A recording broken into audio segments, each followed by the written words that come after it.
Assalamualaikum warahmatullahi wabarakatuh. Hai para pencinta catur dan para catur mania, selamat datang kembali di Legenda Catur Dunia. Saya akan berikan lagi partai dari turnamen Polgar Challenge, turnamen rapid online bagi talenta-talenta atau grandmaster muda dunia, yang tadi malam sudah memasuki match day terakhir, dan pemenangnya adalah Ramesh Babu Pragnananda dari India, mengumpulkan poin 15,5 dari 9 partai single round robin. Pragnananda memenangkan hadiah $3.000 dan berhak masuk line up turnamen Chess Champion tanggal 24 April mendatang bersama dengan 15 pemain top dunia lainnya. Jadwal turnamen ini kawan juga bersamaan dengan kandidat turnamen yang berlangsung dari 19 sampai 29 April nanti. Jadi jangan lupa kawan, nanti di minggu ketiga bulan April ini ada 2 turnamen top dunia. Tentu saja nantikan ulasannya di sini kawan, di Legenda Catur Dunia. Dan kali ini saya akan berikan atau akan kita ulas partai dari Pragnananda yang tadi malam bertemu dengan Grandmaster senegara, yaitu Leon-Luc Mendoka. Leon-Luc Mendoka mendapatkan gelar Grandmaster bulan Desember 2020 lalu, yang menjadi Grandmaster terbaru India atau Grandmasternya yang ke-67. Indonesia masih mempunyai atau menelurkan 8 Grandmaster saja kawan. Tapi tidak apalah, semoga atau kita doakan saja bagi Percasi agar kedepannya akan semakin lebih baik untuk mengelola percaturan di Indonesia, sehingga lebih banyak lagi kedepannya Grandmaster muda yang akan diorbitkan oleh Percasi. Itulah kawan sedikit informasi mengenai jadwal turnamen yang ada di bulan April atau di minggu ketiga April nanti kawan. Dan di sini kita langsung saja ke atas papan. Pragnananda memegang putih mengawali permainan dengan pion D4, dibalas Mendoka dengan kuda F6, pion C4, pion C6, kuda F3, pion D5, Slav defense. Pembukaan atau pertahanan Slav defense ini merupakan salah satu pertahanan yang masih atau sering dipakai dalam permainan Queen's Gambit. Dan nantinya juga pada posisi seperti ini, hitam juga bisa mentransposisi ke semi Slav defense dengan memainkan pion E6 nantinya di langkah berikutnya. Di sini putih atau Pragnananda melanjutkan dengan langkah pion E3 untuk membuka diagonal petak terang. Apabila nantinya atau biasanya hitam melanjutkan dengan langkah pion pukul pion C4. Dan gajah ini juga nantinya akan bersiap pukul balik pion hitam. Mendoka melanjutkan dengan pengembangan gajah petak terangnya ke F5, kuda putih C3, pion E6, dan kuda ke H4. Bisa saja hitam di sini melangkahkan gajahnya mundur ke G6 ataupun ke peta E4. Atau bahkan melangkahkan gajah ke petak G4. Tapi bila gajah ke petak G4 ini kawan akan memberikan tempo bagi putih memainkan pion-pionnya nanti di sayap raja. Di sini Leon-Luc Mendoka memilih melangkahkan gajahnya ke petak E4. Ingin menukarkan gajahnya dengan kuda yang ada di petak C3, nanti akan dipukul balik oleh kuda sehingga kuda akan mendapatkan tempat atau posisi di peta atau di sentral papan ini. Tapi Pragnananda tidak pukul gajah hitam ini menggunakan kuda, terlebih dahulu mengancamnya kembali dengan pion F3. Gajah mundur ke G6, Pragnananda melanjutkan menteri ke B3 mengincar pion B7. Di backup oleh menteri hitam di C7. Menantang pertukaran menteri di peta B6 juga sering terjadi kawan.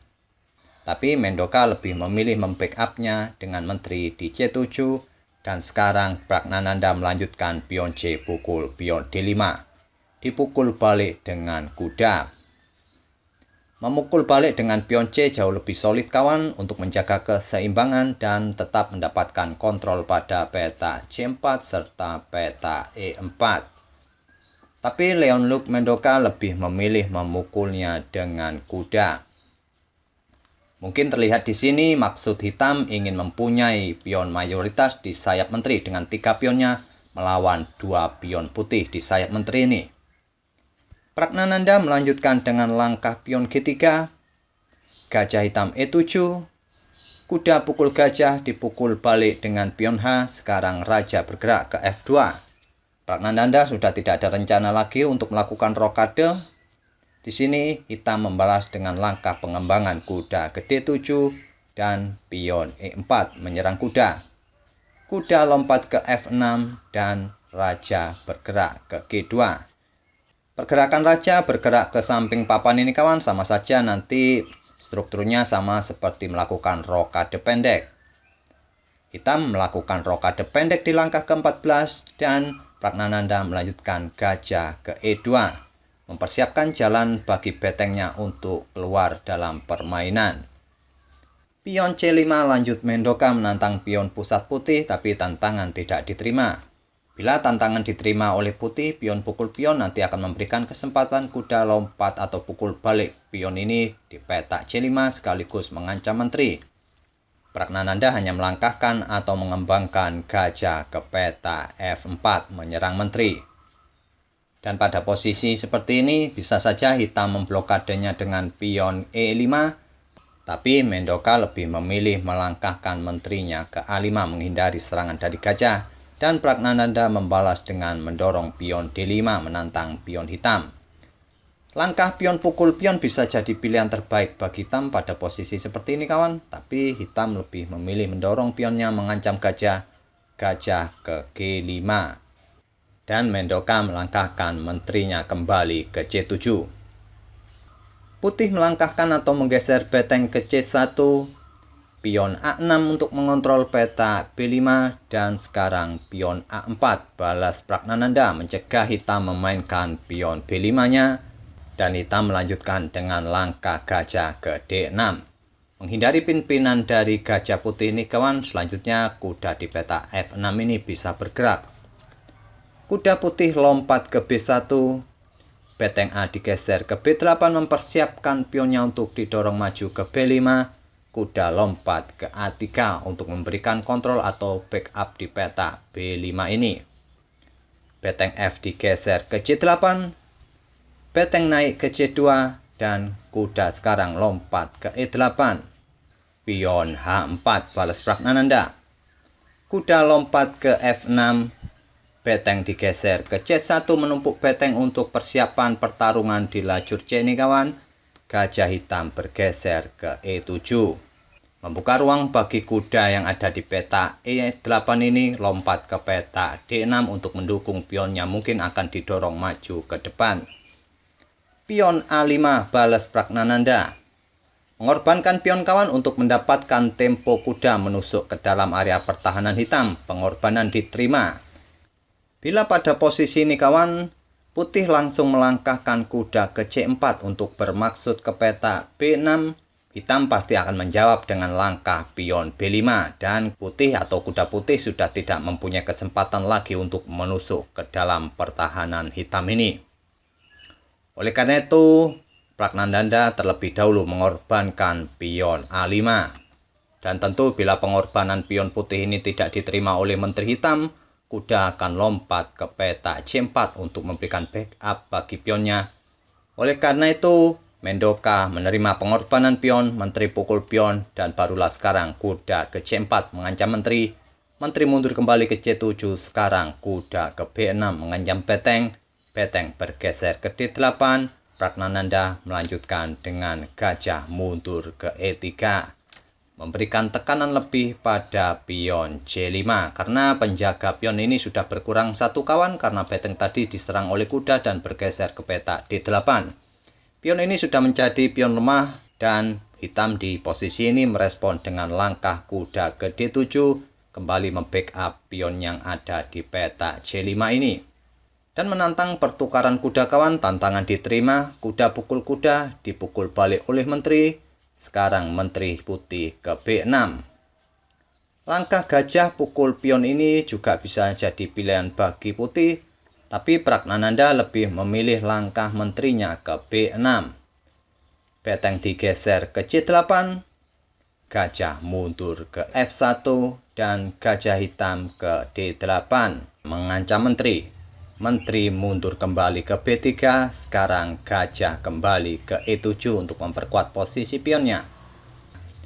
Raja Putih bergerak ke H2, mengosongkan atau memberikan jalan bagi gajah menuju ke petak H3. Di sini ancaman gajah ke petak H3 tidak diperhatikan oleh hitam. Hitam memainkan pion B5. Hitam mencoba memaksimalkan keuntungan mayoritas pionnya kawan yang ada di sayap menteri ini, tapi tidak memperhatikan ancaman gajah di H3 ini, memberikan ancaman tusuk sate bagi menteri serta betengnya. Walaupun sebetulnya ancaman dari gajah ini bisa diblokade oleh hitam dengan memainkan pion F5, tapi sayangnya Mendoka melakukan langkah yang kurang akurat kawan, menggeser menterinya ke peta C7. Dan tentu saja kesempatan ini tidak disia-siakan oleh Pragnananda untuk pukul beteng yang ada di belakangnya.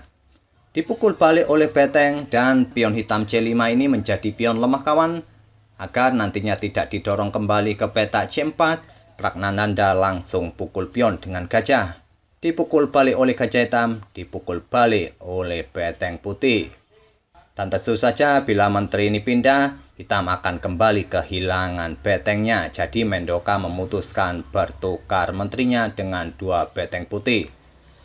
Di langkah ke-39 ini kita sudah memasuki babak endgame dengan raja plus menteri serta raja plus kuda plus beteng. Tapi tentu saja kawan, dengan komposisi seperti ini putih sudah sangat unggul dan dapat dipastikan menang. Beteng plus kuda tidak akan mampu menghadapi atau mengimbangi permainan menteri dengan fleksibilitas langkah-langkahnya. Pragnananda melanjutkan dengan langkah menteri ke A3 menyerang beteng serta pion A6, beteng ke C2 skak, raja ke H3, dan Mendoka melanjutkan langkah kuda ke F6. Sebelum pukul pion A6 kawan, Pragnananda mendorong pion D6. Beteng digeser ke F2 mengincar pion F3. Jika menteri putih pukul pion A6, beteng pukul pion.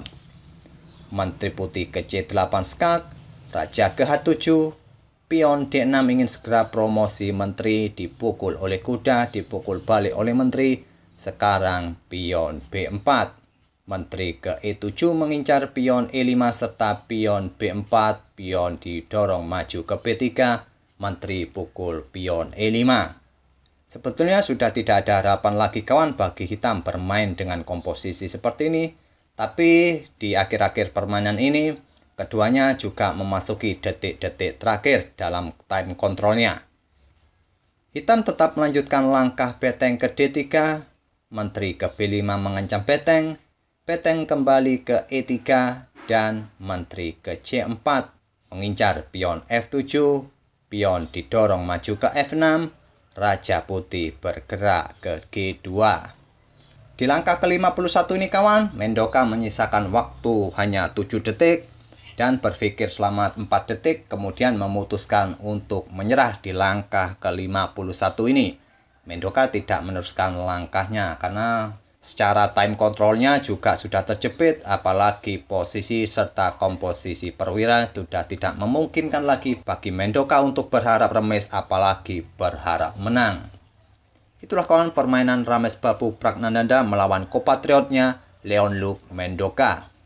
Dan hingga match day terakhir tadi malam, Pragnananda mengumpulkan 15,5 poin dan mendapatkan slot atau masuk line up turnamen Chess Champion Tour tanggal 24 April mendatang bersama 15 pemain top dunia lainnya. Semoga permainan tadi bisa menghibur kawan-kawan semua dan kita akan bertemu di video-video berikutnya. Terima kasih. Wassalamualaikum warahmatullahi wabarakatuh.